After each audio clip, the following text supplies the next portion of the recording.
I'm a Pakistani Muslim, and yeah, thanks. Usually doesn't get applause. And I grew up in rural Missouri. I moved there in 2003. And I remember my first day in class, the teacher was doing roll call, and she was like, Omar Qureshi?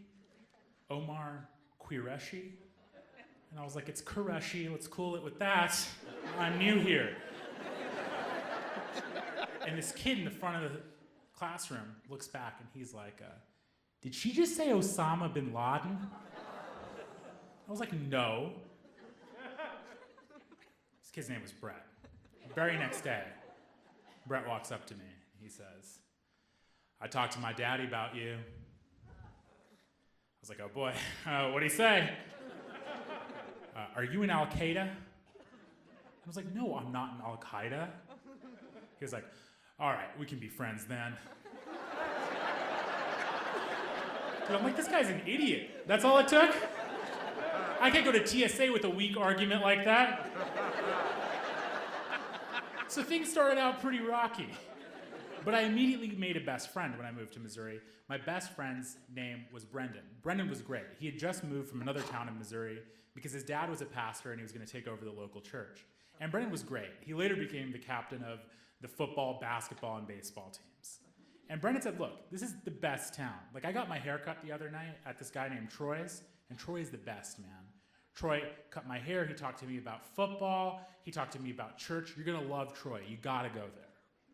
So that day when my dad picked me up, I was like, Dad, we're going to Troy's. And so my dad takes me to Troy's, which is just a trailer home with like a barber chair in it. And we walk in and we see a Confederate flag. And my dad's like, I think we better leave. I was like, no, Dad, Troy is the best. And Troy looks at us and says, I'm not taking any new clientele. And you better get home before it gets dark. And we left, and on the car ride home, my dad and I, and even to this day, we haven't talked about what happened. But he's a strong Pakistani man. He cares about family above everything. And I knew what he was feeling. He was feeling like he just moved us to a place where we couldn't feel safe getting our hair cut. But after a while, I started to love the people in Missouri. People in Missouri are really kind and thoughtful, albeit a little racist. But like, here's the difference. Like, I currently live in San Francisco, all right? People there are assholes, right? Like, they won't help you with your bags. Like, they'll march for you. But they're not gonna be polite, you know what I mean? And so, as a consequence, I love the people in Missouri. And one of the things that Missouri does better than any place in the world is barbecue. Kansas City barbecue is the best. And there's no place that does it better than a place in Aurora, Missouri called Hog Wild Barbecue. And Hog Wild has a challenge in which you have to eat 8 pounds of nachos. And so these are nachos with barbecue beef brisket, cheese, sour cream, and jalapenos. And I said 8 pounds, and I mean it. They weigh it, okay? And one day it was Ramadan. And Muslims fast during Ramadan. And I was sick the day before, so I hadn't eaten for 2 days in a row. And I was like, tonight's the night. So I went into Hog Wild, and my waiter Richard came up. And I was like, Richard, I'll take the nacho challenge, please. And Richard looked me dead in the eyes.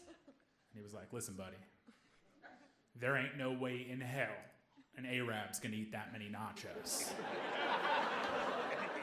Which, I've heard a lot of stereotypes in my life. But this one seems like it's just you. Haven't heard the old Arab and the nachos thing before.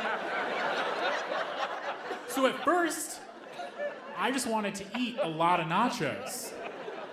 But to combat racism, I was gonna eat all the nachos.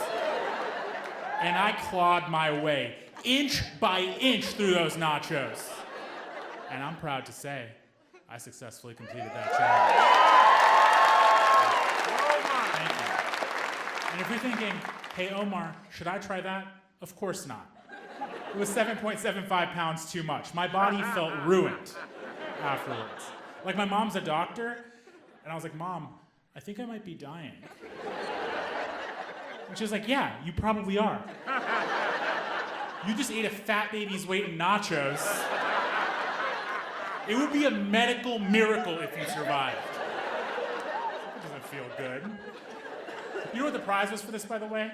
The prize you got to have your picture put up on the wall. This is the sorriest group of bastards ever assembled. Every single guy in the pictures was wearing suspenders.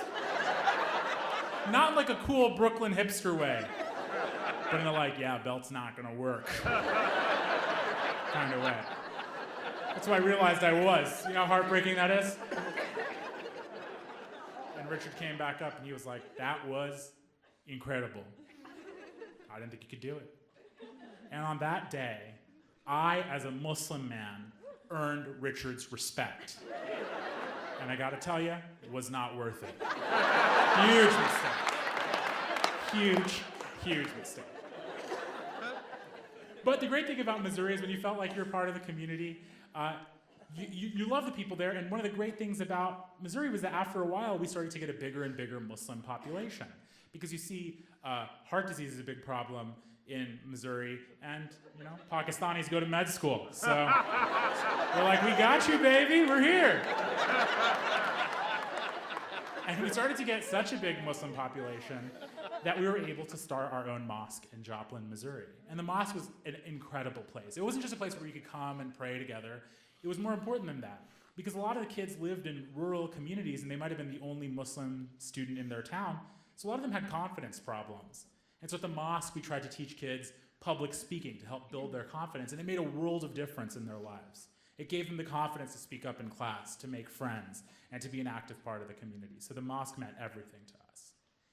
And so I went to college on the East Coast, and one day I was like, let me check up to see how the Monett Cubs high school football team is slated to do this year.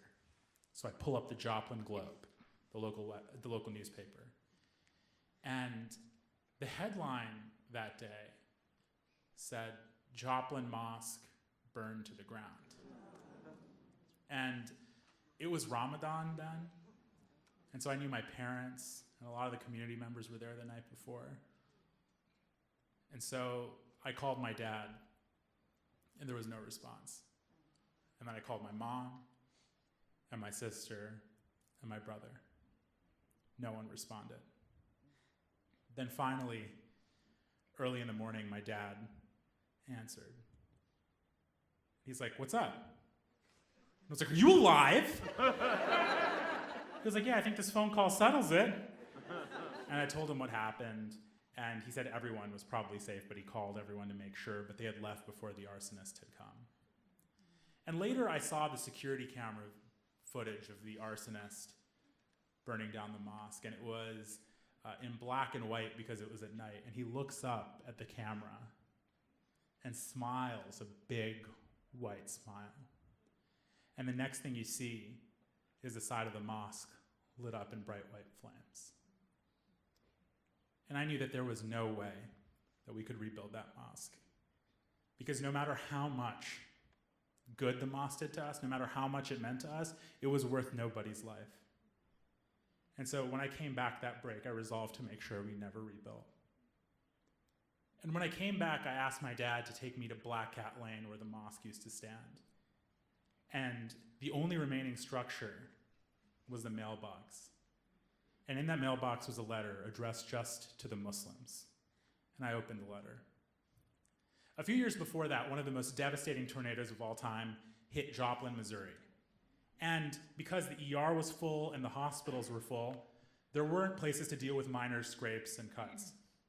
And so we, the Muslim community, ran a free clinic for people. And in the letter, a man said, after the tornado, my wife and daughter were injured. The ER and the hospital wouldn't take us, but you did. I don't understand you, and I don't understand your religion. But what I do understand is this, that when we needed you, you were there for us. But when you needed us, we weren't there for you. Being a Muslim in Missouri, you have to suffer things that no one should have to. But being a Muslim in Missouri matters. Thank you.